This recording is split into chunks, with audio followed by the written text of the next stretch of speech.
Clip number 695۔ اس clip میں آپ قرآن پاک کی سورہ نحل کی آیت نمبر 126 سے 128 تک کی تلاوت، ترجمہ اور تفسیر قرآن صراط الجنان سماعت فرمائیں گے۔ بسم اللہ الرحمن الرحیم۔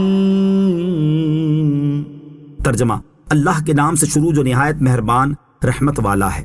وَإِنْ عَاقَبْتُمْ فَعَاقِبُوا بِمِثْلِ مَا عُوقِبْتُمْ بِهِ وَلَئِنْ صَبَرْتُمْ لَهُوَ خَيْرٌ لِلصَّابِرِينَ۔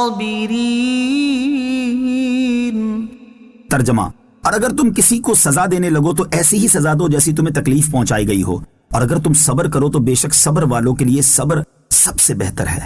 وَإِنْ عَاقَبْتُمْ، اور اگر تم سزا دینے لگو، یعنی اگر تم کسی کو سزا دینے لگو تو وہ سزا جرم کے حساب سے ہو، اس سے زیادہ نہ ہو، اور اگر تم صبر کرو اور انتقام نہ لو تو بے شک صبر والوں کے لیے صبر سب سے بہتر ہے۔ شان نزول، جنگ احد میں کفار نے مسلمانوں کے شہداء کے چہروں کو زخمی کر کے ان کی شکلوں کو تبدیل کیا تھا، ان کے پیٹ چاک کیے اور ان کے اعضاء کاٹے تھے۔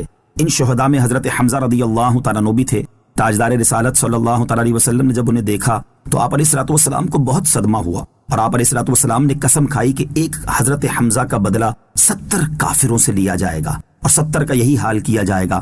اس پر یہ آیت قریباً نازل ہوئی تو حضور اقدس علیہ الصلوۃ والسلام نے وہ ارادہ ترک فرمایا اور اپنی قسم کا کفارہ دے دیا۔ یاد رہے کہ مسلح یعنی ناک، کان وغیرہ کاٹ کر کسی کی حیت کو تبدیل کرنا شریعت میں حرام ہے۔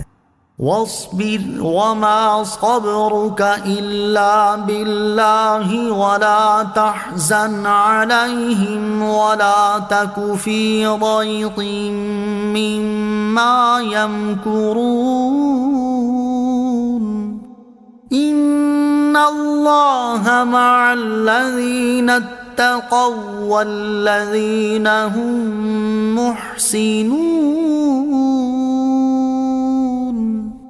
ترجمہ، اور صبر کرو اور تمہارا صبر اللہ ہی کی توفیق سے ہے، اور ان کا غم نہ کھاؤ اور ان کی سازشوں سے دل تنگ نہ ہو، بے شک اللہ ان لوگوں کے ساتھ ہے جو ڈرتے ہیں اور وہ جو نیکیاں کرنے والے ہیں۔ وَاصْبِرْ، اور صبر کرو، یعنی اے حبیب صلی اللہ تعالیٰ علیہ وسلم، اللہ تعالیٰ کے راستے میں کفار کی طرف سے آپ کو جو اذیتیں پہنچی ان پر صبر فرمائیں، اور آپ کا صبر کرنا اللہ تعالیٰ ہی کی توفیق سے ہے، اور آپ ان مشرکین کا غم نہ کھائیں جو آپ کو جھٹلاتے ہیں، قرآن پاک کا انکار کرتے اور آپ کی نصیحتوں سے اعراض کرتے ہیں، اور مشرکین آپ کی طرف جو جادوگر اور کاہن ہونے کی نسبت کرتے ہیں اور لوگوں کو دین اسلام سے دور کرنے کی جو سازشیں کرتے ہیں، آپ اس سے دل تنگ نہ ہو، کیونکہ ہم آپ کے ناصر و مددگار ہیں۔ ان اللہ مع الذین، بے شک اللہ ان لوگوں کے ساتھ ہے، یعنی اے انسان اگر تو چاہتا ہے کہ میری مدد، میرا فضل اور میری رحمت تیرے شامل حال ہو تو ان لوگوں میں سے ہو جا جو مجھ سے ڈرتے ہیں اور نیکیاں کرنے والے ہیں۔ حضرت حرم بن حیان رحمۃ اللہ تعالی کی وصیت۔ سورہ نحل کی آخری 3 آیات انتہائی شاندار احکام پر مشتمل ہیں، لہذا ہر مسلمان کو چاہیے کہ ان آیتوں میں بیان کیے گئے احکام پر عمل کو اپنی زندگی کا خاص وظیفہ بنا لے، اور اپنے متعلقین کو بھی اس کی نصیحت کرتا رہے تاکہ وہ بھی ان پر عمل کی کوشش میں مصروف ہو جائیں۔ ہمارے بزرگان دین بھی اس کی وصیت فرمایا کرتے تھے۔ چنانچہ منقول ہے کہ حضرت حرم بن حیان رحمۃ اللہ تعالی کی وفات کا وقت قریب آیا تو ان سے عرض کی گئی آپ کوئی وصیت کر دیں۔ انہوں نے فرمایا وصیت تو مال کے بارے میں ہوتی ہے، اور میرے پاس کوئی مال نہیں، البتہ میں تمہیں سورہ نحل کی آخری آیتوں یعنی ادعو الی سبیل ربک سے لے کر سورت کے آخر تک کی وصیت کرتا ہوں کہ ان میں جو احکام بیان ہوئے ان پر مضبوطی سے عمل پیرا ہو جاؤ۔ صدق اللہ العظیم۔